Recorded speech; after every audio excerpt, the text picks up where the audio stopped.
বাসর ঘরে ঢুকে দেখি বউ আমার মোবাইলে কার সাথে যেন কথা বলছে। আমাকে দেখে অবাক হয়ে হাত থেকে মোবাইলটা ফেলে দিয়েছে। মোবাইলের স্ক্রিনে ইমরান নামটা বেশি আছে।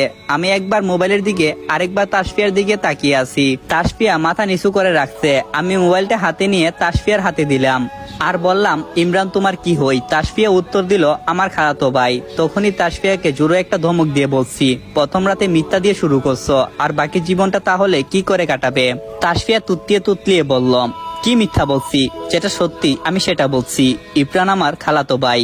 আমি বললাম, ঠিক আছে, তাহলে ইমরানকে কল করো, আমি ওর সাথে কথা বলবো। তারপর দেখি তাসফিয়া আমতা শুরু করছে। আমি ওর দিকে তাকিয়ে বললাম, কি হলো তাসফিয়া, কথা বলো না কেন? তাসফিয়া বলল, সরি মিথ্যা বলার জন্য। সত্যি বলতে ইমরান হলো আমার বয়ফ্রেন্ড। আজকে অনেক কান্না করতেছে, তাই ওকে কল দিয়ে সান্ত্বনা দিয়ে দিচ্ছি।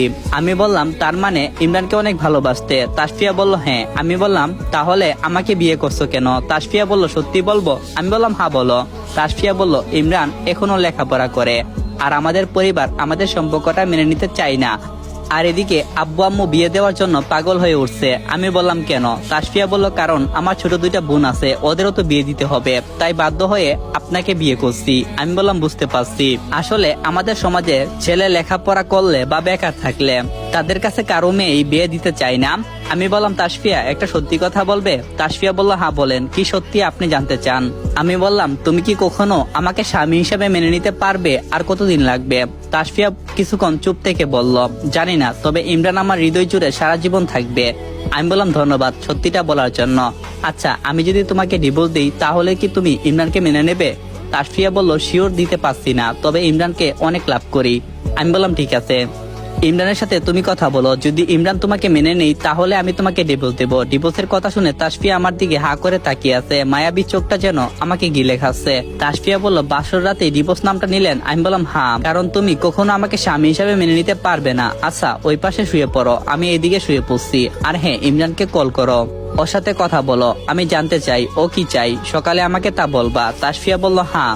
এখন কি ইমরানকে কল করতাম? আমি বললাম, হ্যাঁ এখনই করো, কারণ এখন কল করলে ইমরান তোমাকে সত্যি বিশ্বাস করবে। আর শুভরাত্রি বলে ঘুমানোর ভান ধরে শুয়ে পড়লাম। তাসফিয়া ইমরানের সাথে কথা বলছে আর কান্না করছে। ইমরান তাসফিয়াকে সবকিছু বলতেছে। হঠাৎ করে তাসফিয়া খাটের উপর থেকে নেমে বারান্দায় চলে গেল। আমি চোখগুলো বন্ধ করে ঘুমানোর মতো শুয়ে আছি। আরে আমি তো আমার পরিচয়টা দিলাম না। আমি হলাম আল মোহাম্মদ সৌরভ, একটা কোম্পানিতে চাকরি করি। আব্বু চাকরি করে আর আম্মু বাড়িতেই থাকে। বড় আপুর বিয়ে হয়েছে, ওনার বর সরকারি চাকরিজীবী। এখন অনেক ঘুম পাচ্ছে, বাকি কথা সকালে বলবো। পুরোনো স্মৃতিগুলো খুব করে মনে পড়ছে, কখন যে ঘুমিয়ে গেছি ঠিক মনে নেই। সকালে ঘুম ভাঙছে ফজরের আজান শুনে। ঘুম থেকে উঠে ফজরের নামাজ পড়তে গেলাম। নামাজ পড়ে এসে দেখি তাসফিয়া এখনো শুয়ে আছে, পরনে গয়নাগুলো এখনো খুলেনি, চোখে যেন কালো দাগ জমে গেছে। বুধই সারা রাত কান্না করছে। আমি কোনো কিছু না বলে ওর গায়ের উপর চাদরটা টেনে দিয়ে শাওয়ার নিতে চলে গেলাম। শাওয়ার শেষ করছি, কিন্তু ভুলে সঙ্গে করে আমি আমার টাওয়ালটা নিলাম না। একবার শুধু বলছি আমার টাওয়ালটা, বের হয়ে দেখি তাসফিয়া টাওয়ালটা হাতে নিয়ে দাঁড়িয়ে আছে।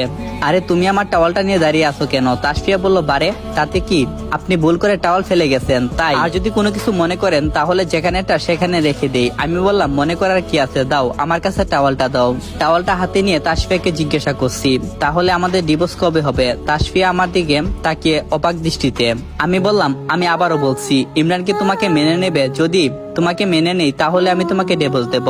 তাসফিয়া বলল, হ্যাঁ নেবে, একটা সমস্যা আছে। আমি বললাম, কি সমস্যা? তাসফিয়া বলল, ইমরানের পড়ালেখা এখনো শেষ হয়নি, 9 মাস সময় লাগবে।